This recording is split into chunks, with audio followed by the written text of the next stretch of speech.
right, welcome to episode 8 of Education in Color. I'm your host, Saad Kabir, and today I am joined here by the one, the only...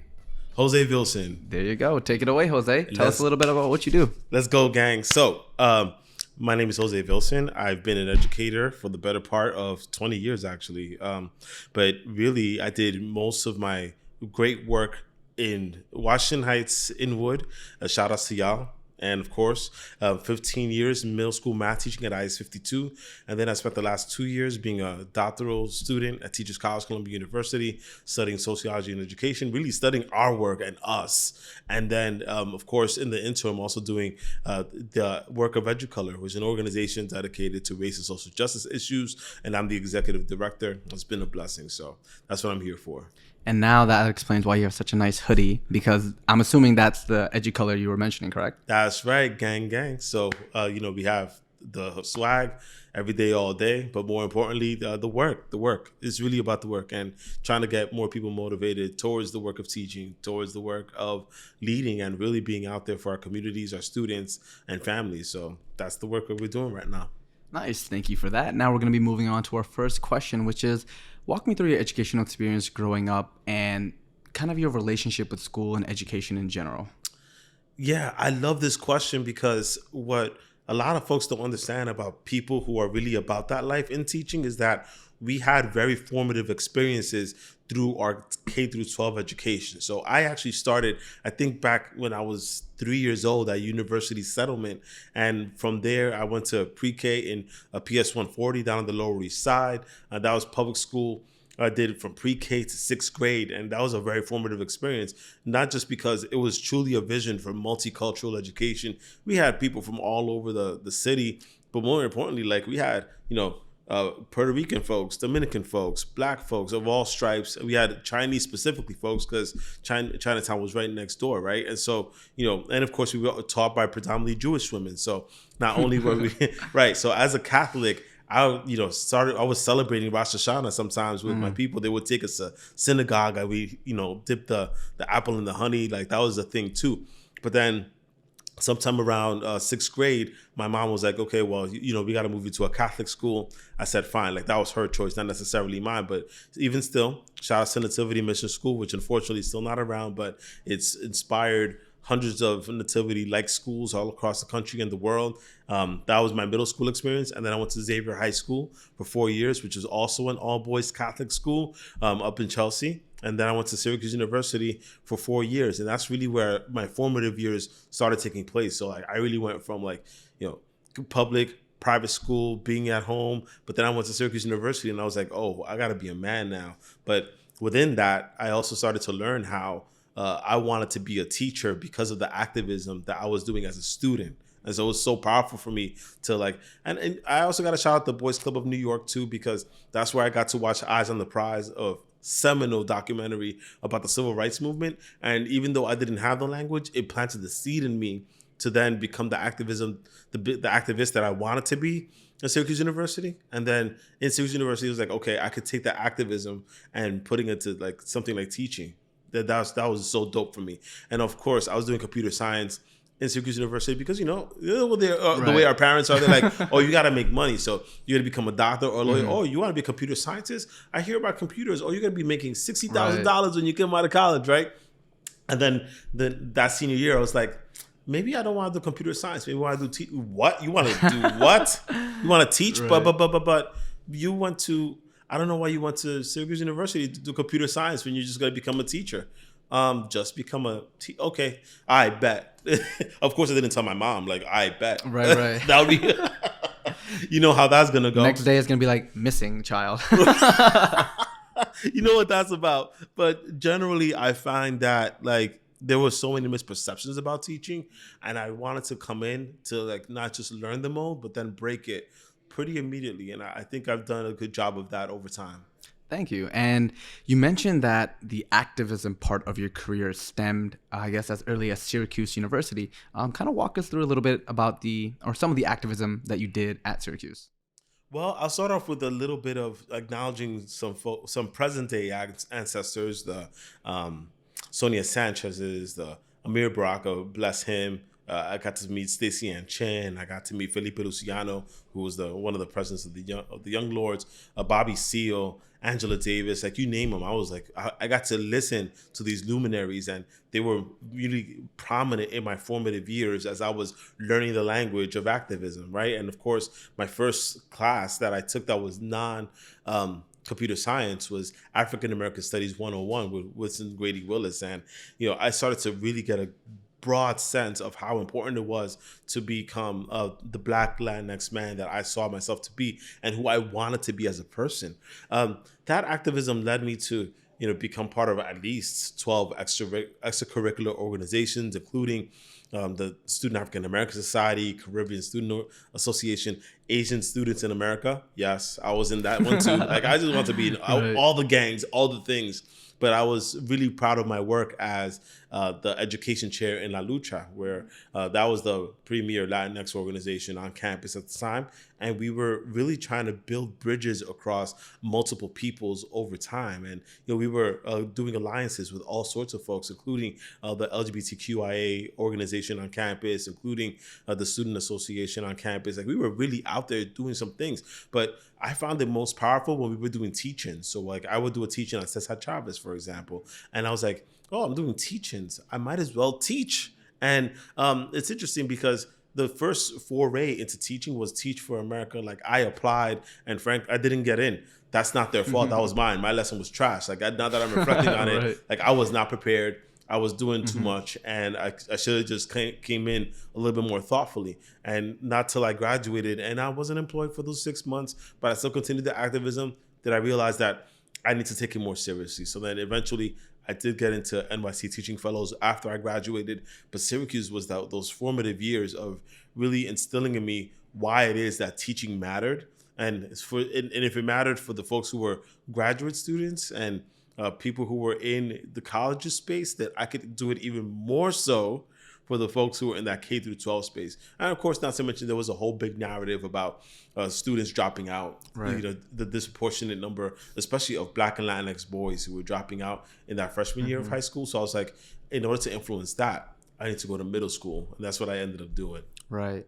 And, shout out to Teaching Fellows, because if you check out episode 5, you'll see the senior director of Teaching Fellows and Collaborative. That's her episode. So check that out. I had to do a little bit of a shameless plug because you mentioned Teaching Fellows. And I was like, oh my God, ding, ding, ding. Shout out to them. But you mentioned about the work that you're doing, or the work that you did in middle school. And that ties me to my next question, which is, have you ever had a male teacher of color growing up? And if so, which teachers stood out the most to you? Whew, that's a great question. I would say I didn't have a Black male teacher till senior year of high school. His name was Mr. Wingate, and he taught computer applications, I believe. That was the one experience I had. Everybody else was more or less white presenting. And that was all well and good. They did what they could. I did have a couple of Latinx teachers, but they were also women. We got a shout out, of course, Black Latinx women for always holding it down in spaces that are often hostile to them as well. But I didn't have a Black male teacher until I was a lot older, and it's wild because I do think about some of the lessons that I learned throughout the course of my K-12 education, and a lot of it probably could have been better pushed if I had folks who reflected my experiences. So a lot of my unofficial teachers, of course, came from rap music, came from the spaces where, those are the alternative education spaces. But, that's where, I pop in a mixtape, or I pop in like, a radio show, whatever that may be. That's where I got a lot of my learning. And I was like, okay, I could pick up some of these lessons and go like find out what they're talking about so I could be better informed about what's happening in the world. Nice. And I want to ask you, how did you get your start in education? As in, I guess, I just had a brain freeze. Maybe we'll cut this out. Maybe we won't. But either way, I had to think. I was like, what was I about to say again? But basically what I'm trying to get at is, how did you get your professional start in education? And what moment made you realize that this was the work for you? Woo. Okay. So I'll take you back to 2004. Like I said, graduated from Syracuse University. I had already interviewed for Teach for America, didn't get in, like I said. And, I spent about 6 months unemployed. So I was doing a lot of blogging shortly. I was doing some street activism. I was living in my mom's house too. Like that was a thing, sure.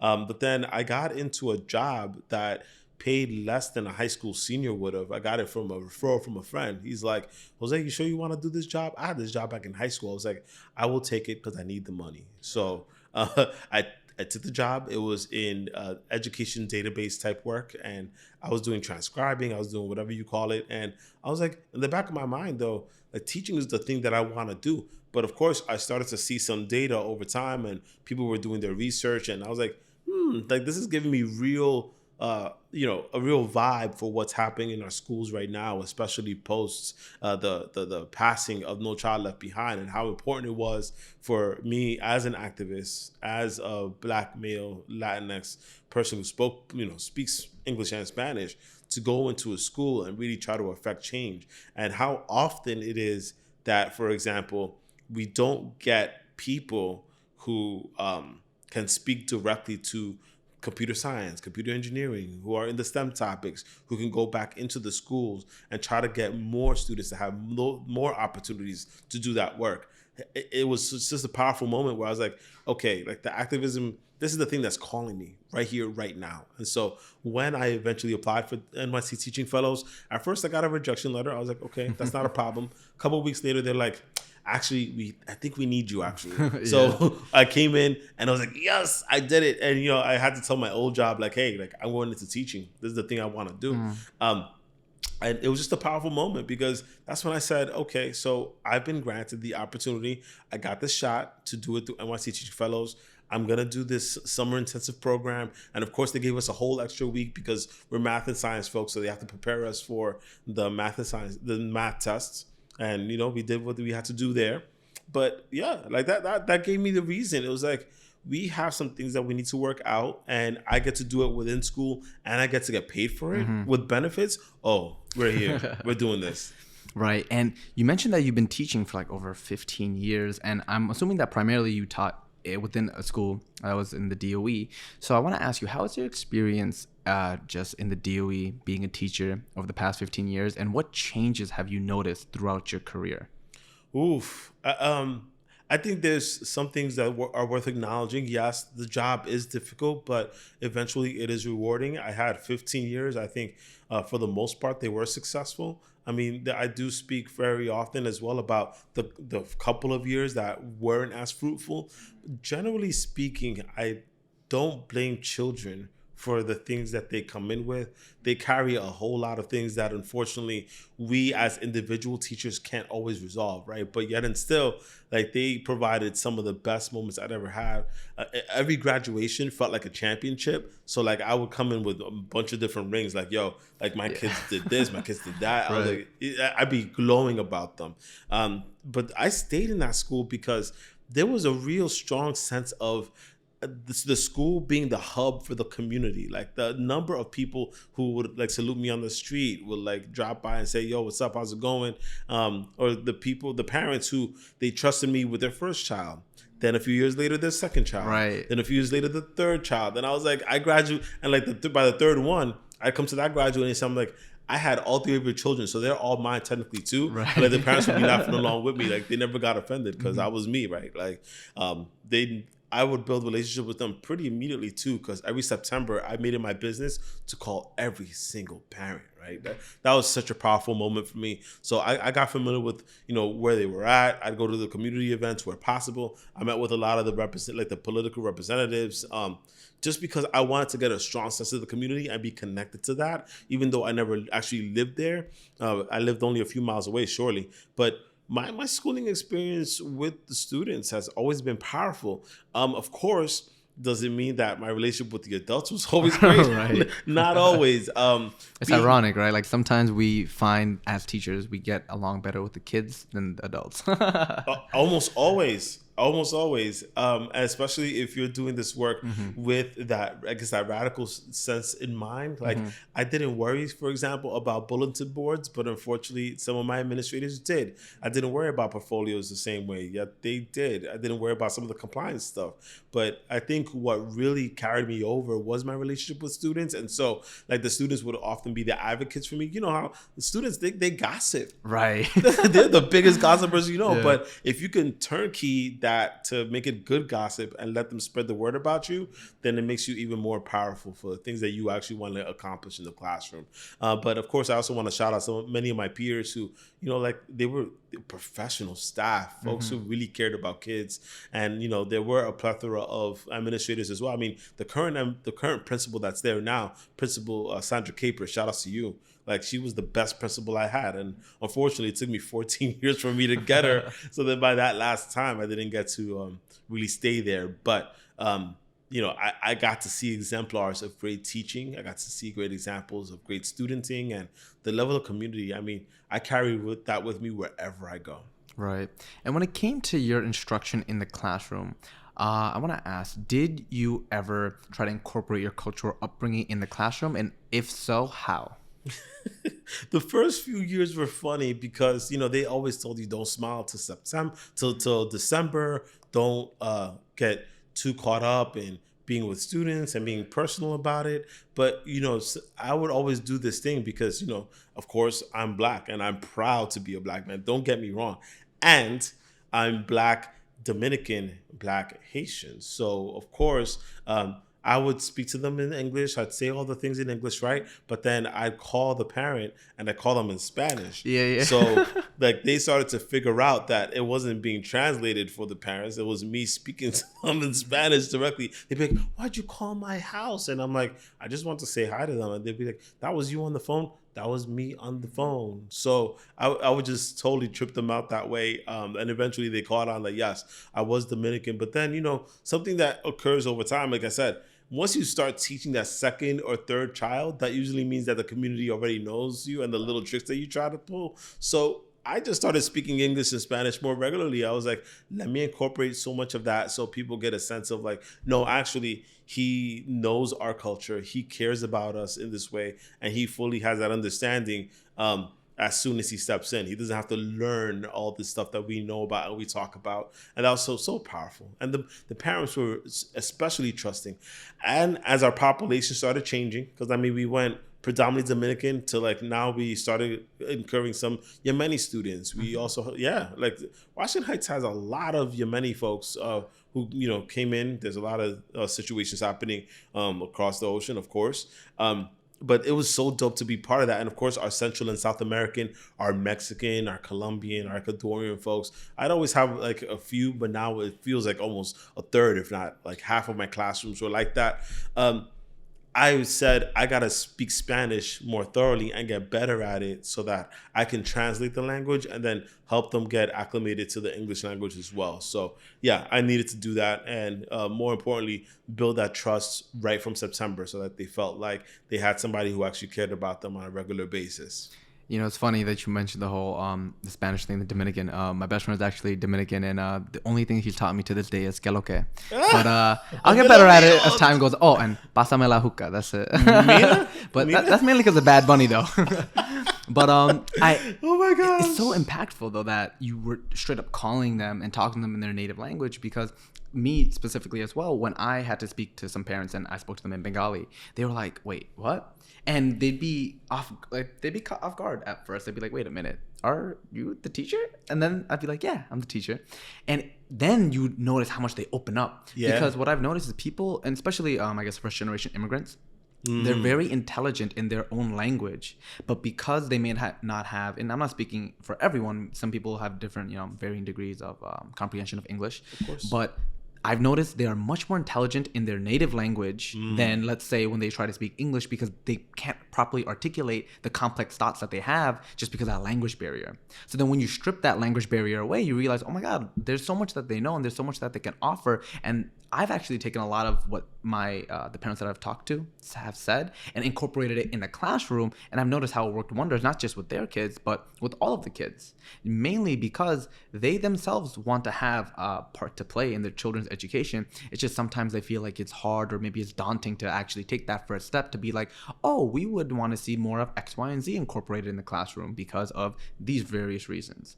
So I find it very interesting that, you took that extra step to call them, talk to them, because I can only imagine what that did for the relationship building within the classroom, but then also outside the classroom when you weren't there at all, how the kids would act with themselves, the parents, the faculty, etc.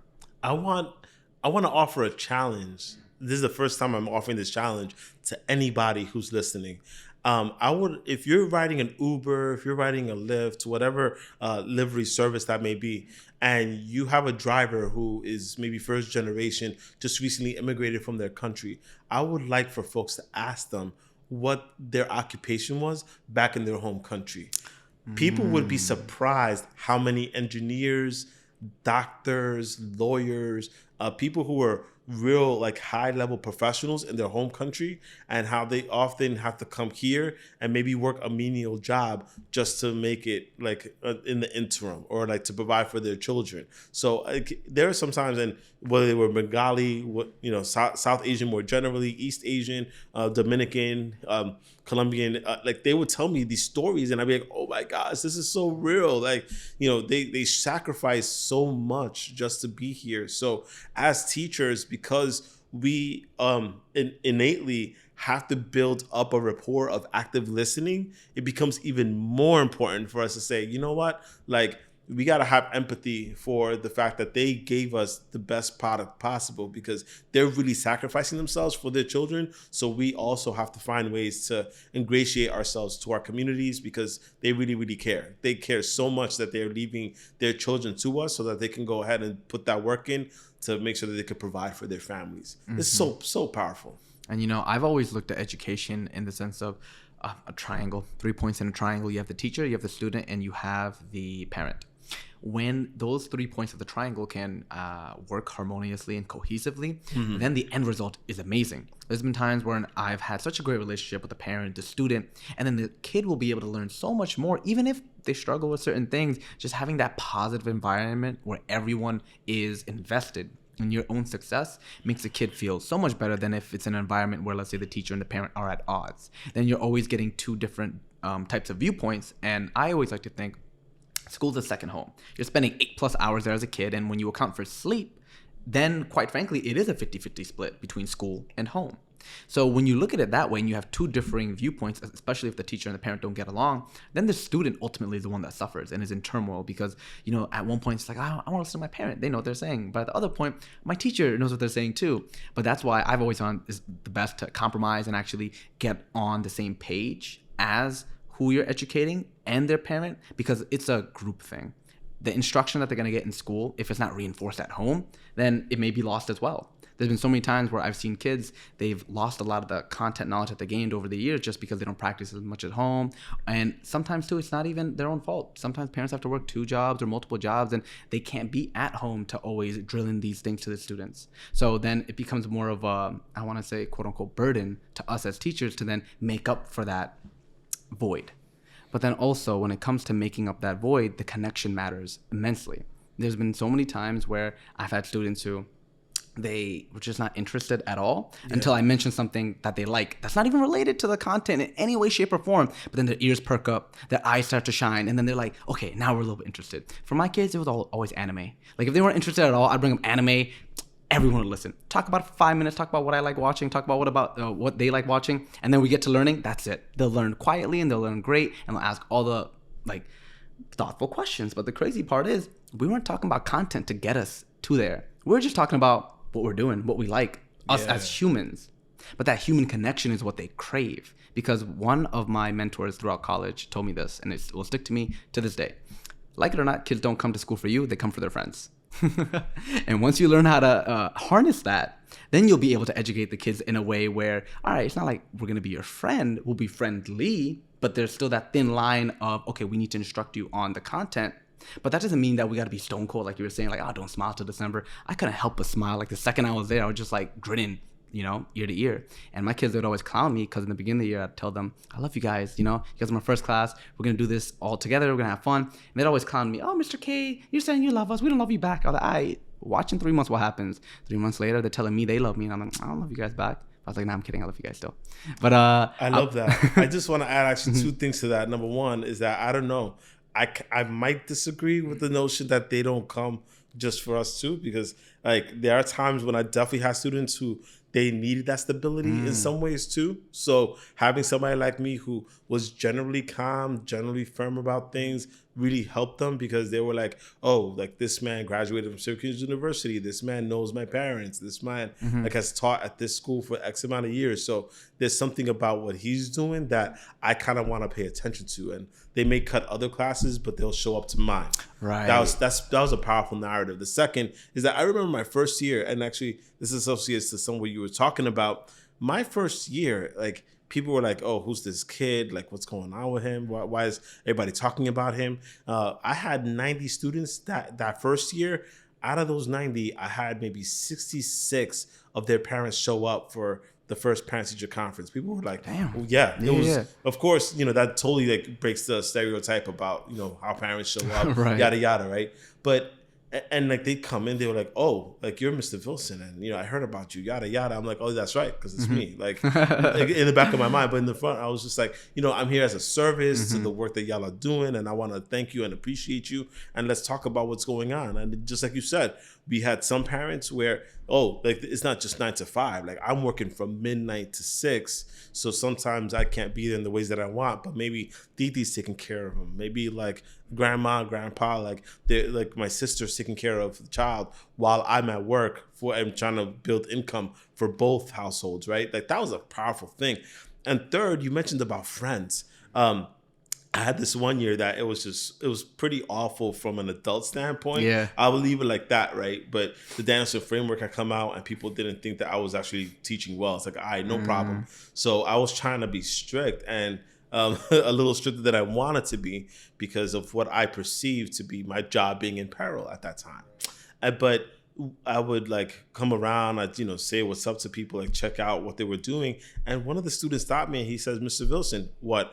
I kind of liked it better when you just let us talk, because right. letting us talk amongst ourselves, we're still doing our work. We're just talking about what we're interested in while we're working. And then like I'm thinking about it, I'm said, I heard about how that research shows, a lot of the people who are, for example, like, in Japan or in China or in Taiwan, like other spaces, even like in Finland, whatever have you, they learn in community. And so that community that they build in helps them study better because they feel like they can work the problems out together. So I actually just said straight up, you know what? Got it. So I would build in, if there were 45 minutes in a period, I'd have about 25 minutes in a period for students to just talk to one another about the problems within the table, right? And I would arrange it so that sometimes, well, it depends on the friends, right? I would be like, if you're a productive friend group, y'all can rock. Right. But if you're not a productive friend you group, can kind of like break it off and section it off. I found the same thing. Sometimes I'd have unproductive friend groups, but singularly they would be productive. But it's just when you'd group them together where they wouldn't. So I find that interesting because, peer learning is huge. And I would always incorporate small group instruction in my classrooms because what I would have is typically like a high level student, mid, and then like a so-so level student. But the thing is, it's like a chain of command. They'll ask each other and confer with each other. And then when they're all stumped, then they ask you. But then they ask you after they've exhausted all their options. That's what you want them to do. Because they've already gone through all the mental gymnastics and then they're like, okay, can't get it. Let me ask the teacher. Instead of default, I can't get it. Let me ask the teacher. As a first instinct, it is, let me ask my peers. And if I can't get it out of them, then I'll ask the teacher. That's right. And then once you get them in that routine, then you just ask them a bunch of questions. And then when they have their answer, you're like, I get to walk away now. Like, right. And they get mad because I never tell them that that's correct. I'll just be like, okay, well, you seem to have the path now. I can go. And once you do that, they start to understand it by January. Like, oh, like that means we're on the right track. Right. Cool. But they get, this was who screamed at me like, Mr. Vilson, you should have told me this. And I was like, that's not my job. My job is to help you garner your own answers. So. All this talk about education, I actually want to focus on the next, I guess, stage in your educational career, just because I'm just looking at the logo nonstop and I feel bad because now probably when I post the episode, they're going to be like, yo, why is this dude just staring down all the time? But I want to ask the whole EduColor movement color, not movement color, but the whole company that you started, the movement that you started, how did it come to fruition? And what is the work that you guys are currently engaged in? And what work are you guys looking to engage in more of? That's it, again, another great question. When I started teaching, of course, I always thought that I would be a conglomerate of all the best teaching practices I saw within my school. And my school was almost all veteran staff. I would say half of the teachers were teachers of color, but even from the white teachers, I would learn and pick up things because they were also picking up things from their predecessors, right? But we had a mostly veteran staff, right? But I was coming in, okay, like this is my work. And of course, the activist mind, thinking like an organizer, I said, okay, if I could pick up some of their work and learn from them, then that would make me a better teacher and let them trust me very, very quickly because I went and saw all their classrooms. Teachers love it when you go visit their classrooms, right? Yeah. But then, and of course, they're so free with their knowledge because they're like, we had predecessors, so we should pass you along those same lessons because we all share students too, so we can share those practices together. And then I get to elevate that work wherever I go. Now, keep that in mind. The next stage of my career, maybe 3-4 years down the line, people are asking me to do different radio shows. They're asking me to do interviews. NYC Teaching Fellows actually took me to, I think it was Lincoln Center. We had an orientation, and I was one of the speakers for that function as well. It was really, it was a dope moment for me. And I got to bring some of my students along and talk about them on stage. And they were like, oh, it's not, they're talking about me. It was a really awesome event. But then I started doing more of those things. And I said, well, I'd be the first current classroom teacher to do a keynote here, current classroom teacher to do a keynote here, or I'd be the only teacher of color to do this. And in the back of my mind, I'm like, I appreciate that title or whatever that is, but I can't be the only one. Right. So fast forward, and I'm sitting at a table with other folks who do this sort of work, and we just started talking about how we often felt like the only ones in very exclusive spaces, and it was almost hard to talk about diversity in education conferences because there was very, very little education, racial diversity in these spaces. So I sat down and said, okay, so we want to form a sort of like an EduColor, right? And everybody's like, oh, that's a dope idea. But little did I know that nobody in that table was going to follow up with me on that. Yeah. But I still held it on for like years and years. Eventually, I did get a squad to help me out and build that out a little bit. And that was really cool too. But I always carried that idea with me. And then over time, it became this notion that we were always going to find more of us together. Like we would find ways wherever 2 or more of us are gathered, there would be the space for us to talk about the things that we want to talk about, and then create that as a leadership engine as well, like a teacher leadership, because we were already leading. Like if we were having the difficult conversations, wherever we went, there was the Black Lives Matter movement. It was us that had to talk about that. When there was a Fight for 15, it was us that had to talk about that. The DREAM Act. We were the ones talking about that because it was always upon our people, our situations.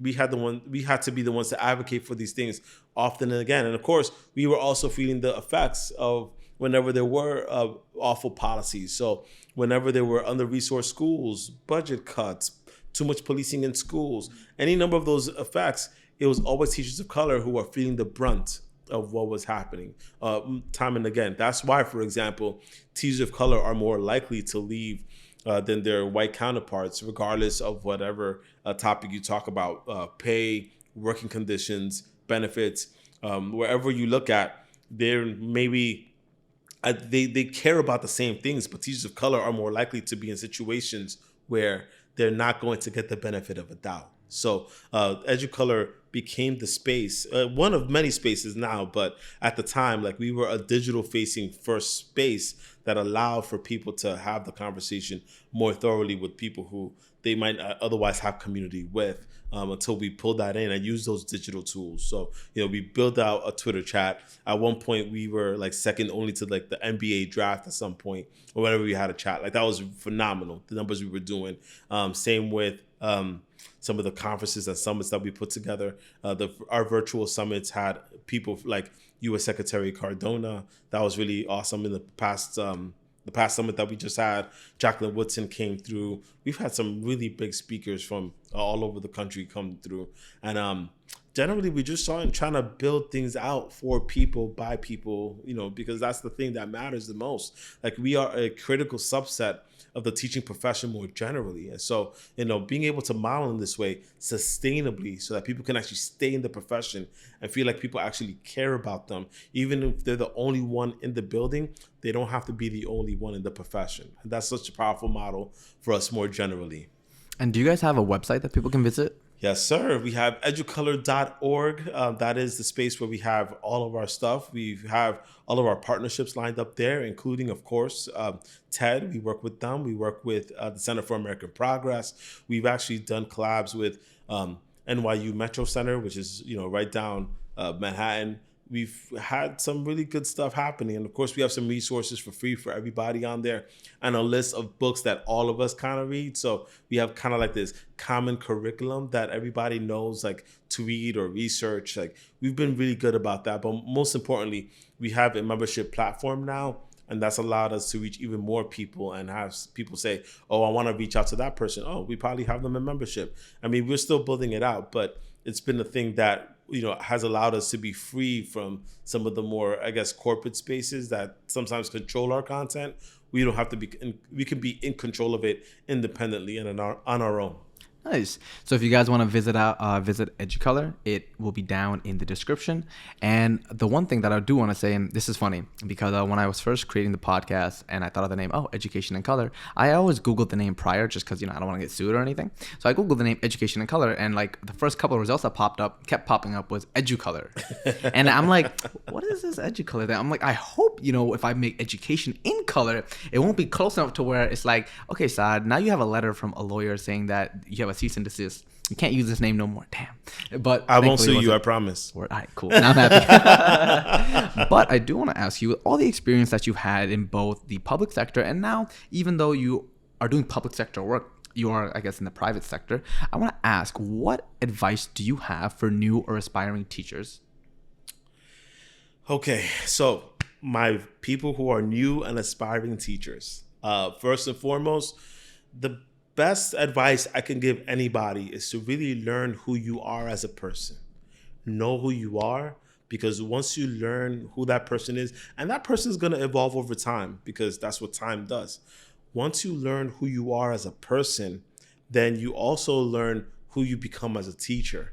There are some things that you think you want to incorporate into your teaching, but that's not who you actually are or who you're striving to be.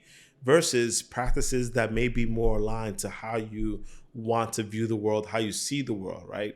And so for me, like, I learned how to be the best teacher once I became very reflective about what I did. I always took a Friday. Sometimes I would even take a Wednesday and just say, you know what? Let me sit down with these practices and just try to build them out. And once I saw the things that were working for me and weren't working for me, I became even an even better teacher, because it allowed me to sustain that work. And so that's kind of the big thing I want to offer to everybody is people want to be, I want to be the next Dr. So-and-so. I want to be the next Mrs. So-and-so, or so on and so forth. No, like, be the best you, be the first you, and then talk to me about like what practices you want to incorporate. Oh, you want to be the best culturally responsive, sustaining teacher ever. Great. Go do the reading and then see how it works. Learn to make some mistakes, and if they're harmful, learn how to apologize. And then if they're great, keep trying to replicate that over and over again over the course of the year. Let it become part of you. But what I often find is, like, you don't know who you actually are until you're in front of 30 plus kids looking back at you. And then you start learning, oh, like, I actually want to be this person. Mm-hmm. Oh, I don't like who I am in front of students like this. I got to change the way I think about who I am in front of them this way. So there have been, and it's never perfect. It's never perfect. It always changes over time. But I think you get better and better, and it becomes more synthesized as you get older. It's funny that you mentioned, like, you don't start to think about who you are until you're in a room of 30 kids looking at you. And I think for me, personally, and maybe this, extrapolates to other people, but I felt that whenever I was in the classroom and I had all these kids looking at me, The image that I wanted to project, I wanted it to be a positive image that the younger me, if I was a kid and I was watching myself in front of the room, would then be like, oh my God, this makes so much sense. I want to do this and I want to be better, and inspire people to actually be their best self and reach their potential, whatever it may be, if it's a creative thing, if it's a digital thing, whatever it is, but just being, I guess, celebrative of, I guess that's the word, of kind of like how they are and how they are in their authentic self. There've been so many times where I had students who may have been labeled as disruptive, or they don't focus, or they can't do the content, but it's just they have a different modality of how they absorb the content. But then even going further, maybe what they're doing, there's a different field for it. For example, I had one kid who just graffiti nonstop, always be tagging the desk, always tag everything. Right. But instead of reprimanding him for it, I mean, I told him to clean it, because I'm not cleaning that. You're going to clean it. Here's a Kleenex. Here's like, the bleach or whatever. Maybe not bleach, Clorox, whatever it is. But the thing is, I encourage him, hey, why don't you check out these websites where it's like urban photographers, people tagging their work, people actually elevating to the next level, graphic design. I even told him, you should check out UX UI design. You should look at all these other different routes where you have a talent to tag just out of my desk. But if you elevate it to the next level, then you can do it and get coin for doing that too. Yeah. But then that was because it was like, all right, even though you're doing these types of behaviors, we're not going to reprimand it. You just have a different outlet of expressing your own intellect. And I think that is something that has stuck to me to this day, because being in a room with 30 plus kids, you really do realize, and I don't want to say become self-conscious, but you do become very conscious of the image you put out there. And you realize that if it's not positive, then why even put it out there? And ever since I was teaching, I was just like, yeah, all I want to do now is spread good vibes and love. Just because when you have those kids just absorbing everything you say, and you realize that even if it's just one little word, it can change their, like, quite frankly, the whole trajectory of their lives. I've had students who, to this day, and Berto, this is for you. He's like on my videos commenting all the time. Hey, that's my teacher. That's my teacher. I didn't delete the comments, because I'm I would keep it. But things like that. Like all I ever did is, teach him, but then gave them my email. Then after that, still reaching out to me, commenting on the videos, supporting, showing that love. And it's just because I would always want to encourage their true authentic self. But going back to kind of the topic we're talking about, because I feel like sometimes it's like we're on a train track and we're just going whoop, and then we gotta come back around. But I want to ask you, if you could go back in time and do anything differently, would you or would you not? And this is professionally, personally, either or, depending on what you're comfortable answering. Okay, I'm thinking about that one. I think that there are some times when I might have gotten so wrapped up in what other people wanted me to be, that I didn't allow myself to be the person I wanted to be. I spoke a little bit earlier about how, my students would sometimes give me feedback right on the spot about, how they want to talk to their friends, because it allows them to study better. I could have incorporated more student feedback early on and allowed that to be the person I wanted to be. But instead, I was sometimes wrapped up in, I have to be the strict teacher. I have to be firm teacher. I have to have a very quiet classroom. And that's the way that, everybody else survives and does this, that, and the third. And I was like, yeah, but that's not who I want to be. Like, I like a noisy classroom. I like a classroom where kids actually smile and they're responsive and we get to make jokes. I mean, I remember I think my 13th year in the classroom, I would have students literally like yell at each other sometimes because I won't be semi-stereotypical, but those are my people, I can do this. Yeah. Like some of my Dominican kids were just yelling at each other.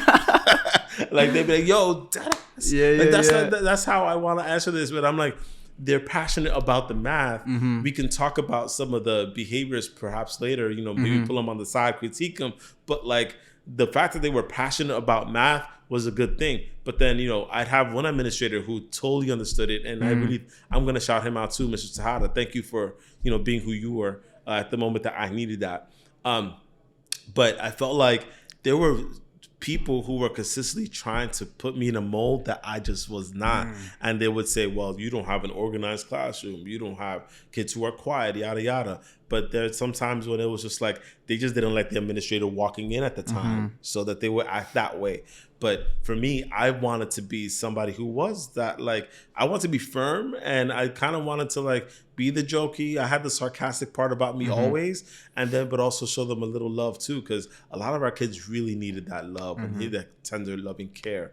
And I'm not that person outwardly, but inwardly, I do want to let people know that I really care about them. And so I think I let that happen. And when I did, that's when it was dope. But yes, my regrets are when I kind of, again, stepped away from who I really wanted to be as a person.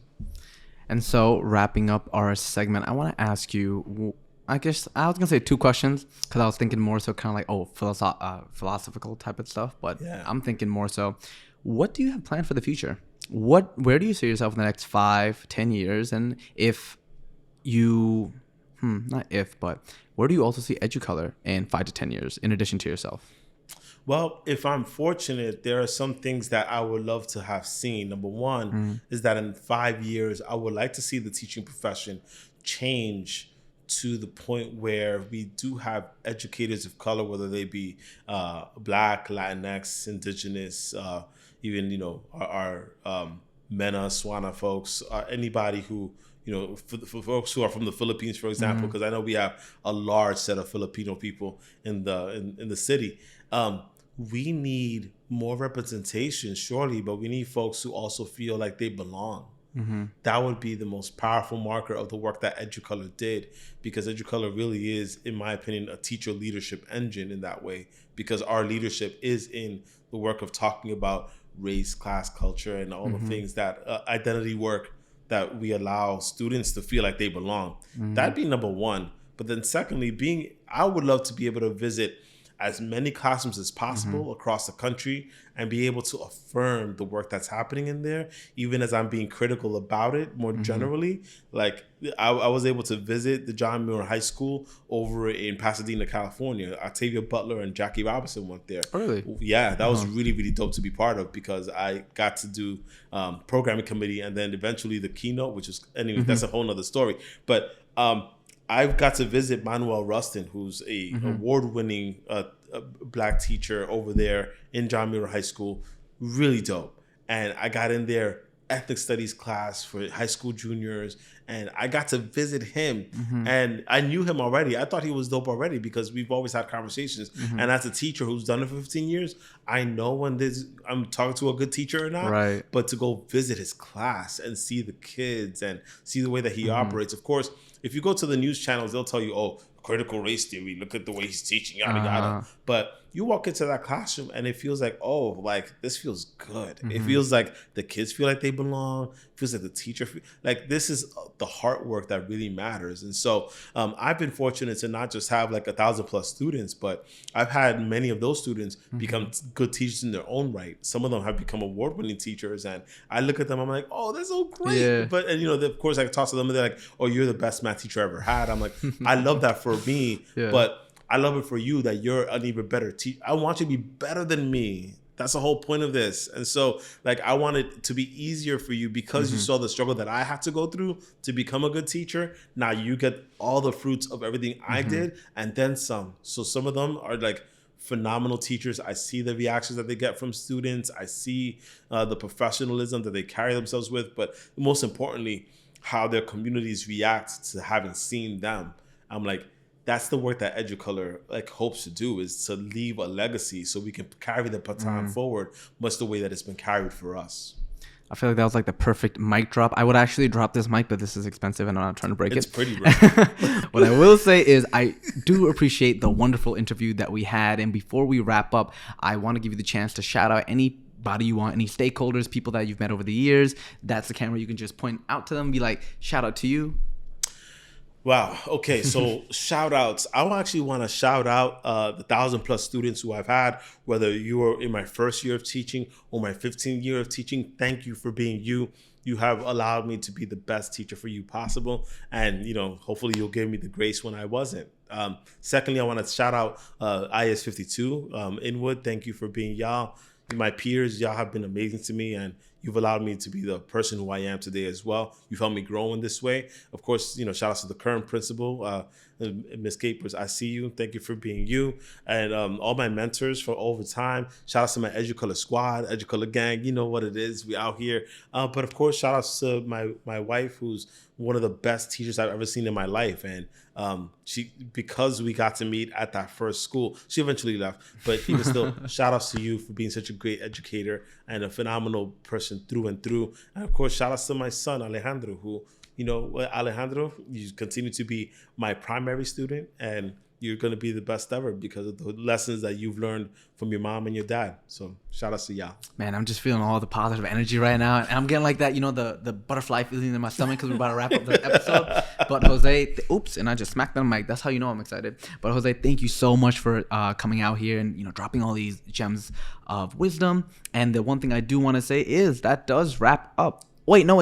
Before it wraps up, if you guys want to follow Jose, we're going to put his socials in the description. But for everyone, what are your handles on social platforms? I am the Jose Vilson everywhere. TheJoseVilson.com is my website, but I'm the Jose Vilson on Instagram, the Jose Vilson on TikTok, even Jose Vilson on Twitter. On Twitter, I am hyperactive, so feel free to respond to me and at any time with any questions, and even the Jose Vilson on TikTok. So it's kind of wild, but it's been a blessing, and you can follow me there. And of course, for EduColor Movement, that's EduColor MVMT. That's also everywhere. So feel free to follow us wherever you go, and we'll be around and responding. Perfect. So with that being said, guys, that does wrap up episode 8 of Education in Color. Thank you so much for coming out. And with that being said, we will see you guys for episode 9. Take care.